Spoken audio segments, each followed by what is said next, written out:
Good morning and welcome to my kitchen. Today I would like to present to you roasted beet hummus. I know many people don't enjoy beets, so this recipe is more for the beet lovers, but when you roast them, they bring so much sweetness naturally. You don't need much spice to put on them, just a little bit olive oil, roast them until they're soft, and they are delicious just the way they are.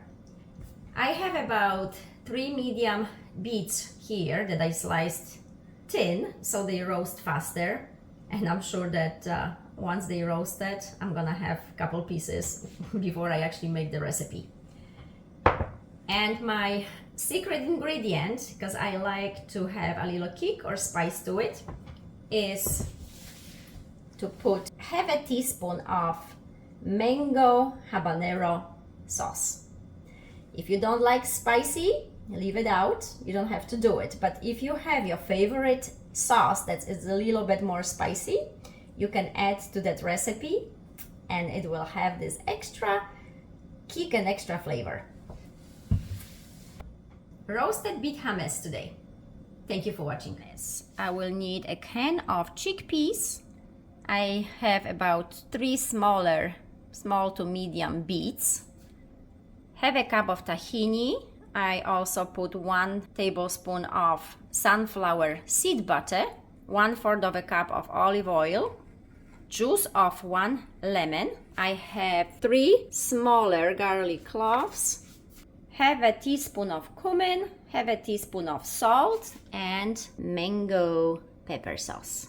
And that is all you need for that delicious roasted beet hummus. And the first thing I do is I prepare a pan with some olive oil, my sliced beets, just put them in. Well, make sure that the olive oil covers most of them, so just mix it a little bit. And those are ready to go into the oven. So I like to roast them covered first for half an hour and then uncover, so they have this nice charcoal on top. And those are ready to be covered and put in the oven at 425 for about half an hour. Here we go. Half an hour. One more thing I would like to mention is when I open a can of chickpeas, I like to save some of the juice from the can. Because when I blend all the ingredients together for the hummus and it seems like it's too thick, I want to use that juice to thin it down. So don't throw it, don't discard it, keep it just in case you need it for later. It has been half an hour, so now I want to take the cover off and roast them for another 6 minutes or so.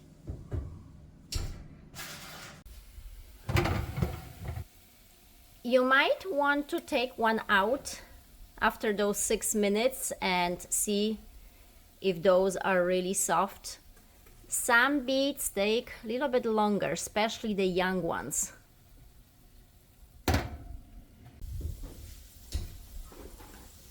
And they look really good, nice and roasted. Now I have to wait a few minutes until they cool off a little bit and I can finally make my hummus. Look at this rich color. Finally, time to put all the ingredients together. So chickpeas, lemon juice, cumin, salt, and on the end, of course, when you try it, you can also add some more salt if you wish for more salty. But it's better to add more on the end than have it too salty because you cannot take it out. Garlic and my tahini with olive oil and sunflower, and of course my spicy sauce. Have a teaspoon. I'll put a little bit more. When I eat it, I'll be on fire. This girl is on fire. I know, it's not my strong side. And I cannot forget about my beets. Today beets are the star.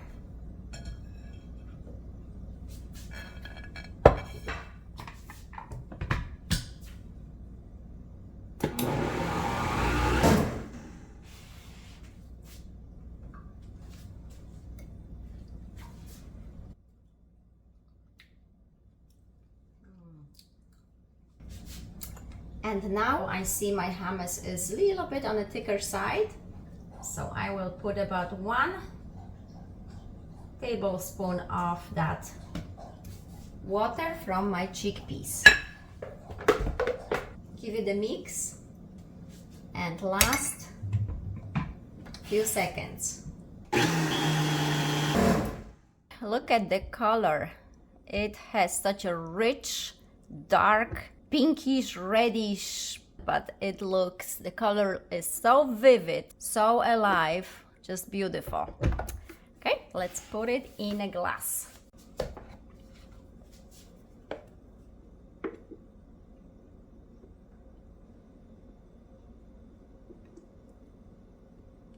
My children, when they see it, they will be like, "Eee, yuck." I'm sure of it.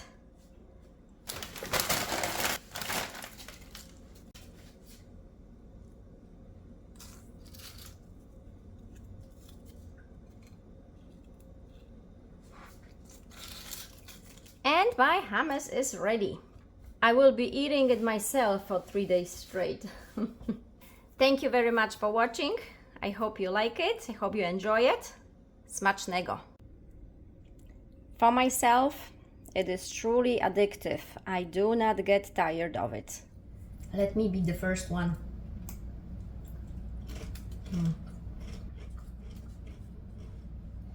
Love it. For me, it is addictive. It will taste even better after I put it in the fridge for a little bit. The sweetness and that little spice, it works so good. Smacznego.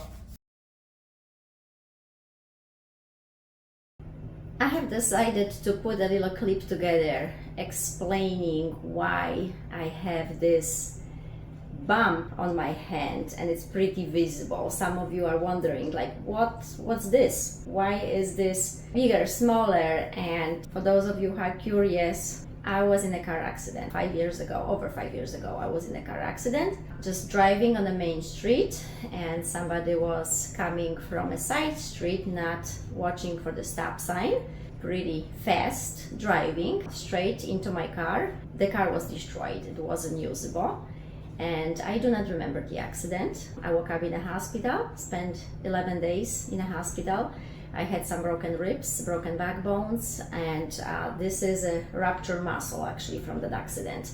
So the biggest thing for me was worrying about my pregnancy. I was 5 months pregnant with my daughter, and doctors were giving me 10% chances of survival and 0 for my baby. I can have surgery for that, so the muscle the doctor can sew together, but I'm exchanging that bump for scar, and also I would have to be in a cast for 6 to 8 weeks, which is way too long. My kids are very energetic, very alive. There's so much to do every day, and with my baking, with my cooking, I love it. I don't want to give it up, and I decided this bump doesn't bother me. But again, I know it's visible. And for those of you who are wondering why, well, that's the explanation.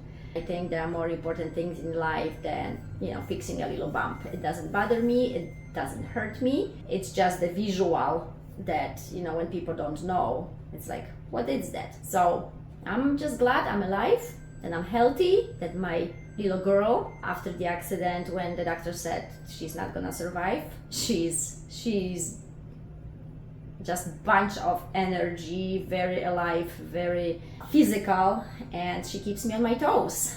Why I'm so skinny? Because I run after her morning till night. So again, That is why the bump. Thank you again for watching. Have a great day and happy baking!